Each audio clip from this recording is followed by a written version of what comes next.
نحمدہ ونصلی علی رسولہ الکریم اما بعد فاعوذ باللہ من الشیطان الرجیم بسم اللہ الرحمن الرحیم رب اشرح لی صدری ویسر لی امری واحلل عقدۃ من لسانی یفقہوا قولی۔ سورۃ النساء آیت نمبر 53، لفظی ترجمہ، روٹ ورڈ اور تفسیر۔ ام کیا لہم ان کے لیے نصیبٌ ایک حصہ ہے من الملکی بادشاہت میں، فائزن تو تب لا نہیں یؤتون الناس وہ دیں گے لوگوں کو نقیرا تل برابر بھی۔ تفسیر۔ بسم اللہ الرحمن الرحیم۔ ام لہم نصیبٌ یا ان کے لیے کوئی حصہ ہے، یعنی اللہ کے پیغمبر نے فرمایا کہ جو پہلی قوموں نے کیا وہ قدم بقدم تم بھی کرو گے، یعنی جیسے ہم رسم و رواج ہم نے بنائے ہیں، دلہن جائے تو چاول پھینکنا اور سر پہ قرآن پاک رکھنا جب دلہن گھر سے رخصت ہوتی ہے۔ آپ نے فرمایا اگر وہ کسی بل میں گھسیں گے تو تم بھی وہی گھسو گے، جیسے یہاں کوئی خیر ملنے والی ہے۔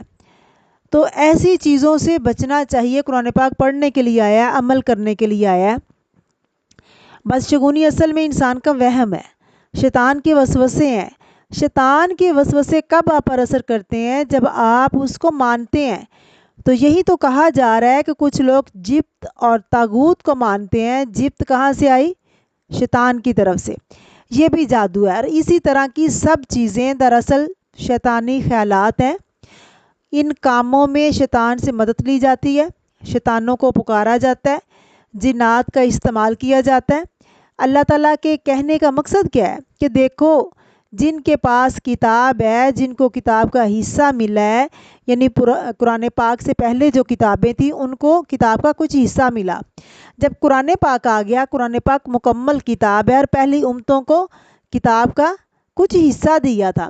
یہ کتاب کو اگر چھوڑ کر وہ کیا کر رہے ہیں، تو اگر ان کے بارے میں اللہ نے فرمایا تو آج ہمارے لیے بھی وہی حکم ہے۔ آج یہ ہمارے لیے ہے کہ دیکھو تو صحیح ان مسلمانوں کو، اگر آپ ریسرچ کرتے ہیں نا، مسلمانوں کو دیکھیں تو ایک لمبی لسٹ ملے گی۔ تو کیا کوئی ہمارے بارے میں نہیں کہے گا کہ دیکھو تو صحیح کہ ان کے پاس کتاب موجود ہے جو محفوظ بھی ہے، وہ ان کو چھوڑ کے کن خرافات میں پڑے ہوئے ہیں اور کس چیز کی پیروی کر رہے ہیں۔ تو پھر قرآن پاک سے اگر اسی طرح کی تعلیم ہم نے لینی ہے اور یہی ہدایت لینی ہے تو پھر دنیا آخرت کی کامیابی کا کیا ہوگا؟ یہ بھی بہت رواج ہے۔ جو حروف مقطعات ہیں لکھ کر فریم کروا کر مختلف جگہوں پہ رکھے جاتے ہیں، لٹکائے جاتے ہیں۔ حروف کو اس لیے لگاتے ہیں کہ حفاظت ہوگی، کاروبار میں برکت ہوگی۔ اس کی دلیل کیا ہے؟ یہ کہ کس کے دل پر وحی ہوئی تھی، کس کے دل پر القاء ہوا تھا یہ قرآن پاک۔ خود ساختہ باتیں اپنے پاس سے نہیں کرنی چاہیے۔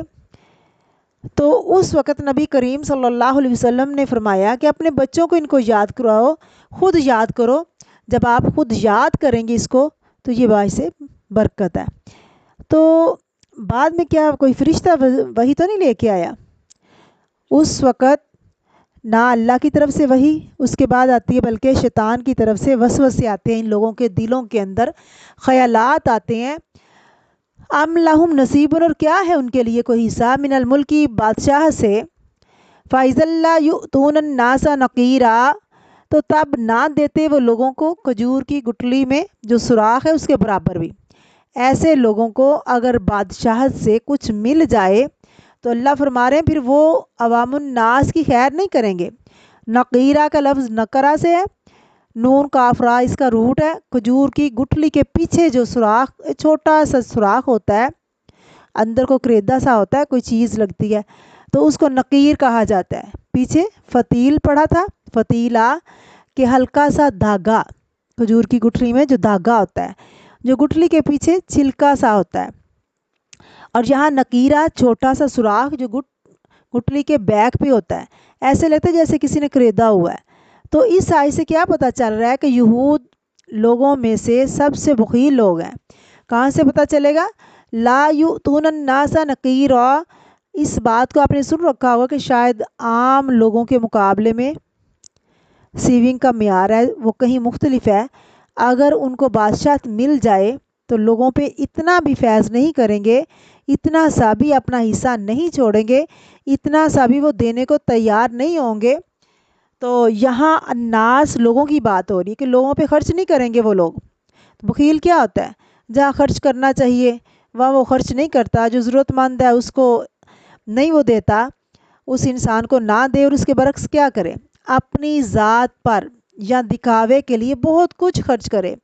اصل میں ہم جو رائے قائم کرتے ہیں نا، وہ محدود علم کی بنیاد پر قائم کرتے ہیں۔ تو اللہ تعالیٰ جو بیان کرتے ہیں نا، وہ اگلی پچھلی تاریخ کو سامنے رکھ کر بتاتے ہیں کہ لوگوں تم نے کیا کرنا ہے۔ ہماری باتیں غلط ہو سکتی ہیں، اللہ تعالیٰ کی باتیں، اللہ کا کلام کبھی بھی غلط نہیں ہوتا۔ اللہ تعالیٰ ہمیں سمجھنے کی توفیق عطا فرمائے، آمین۔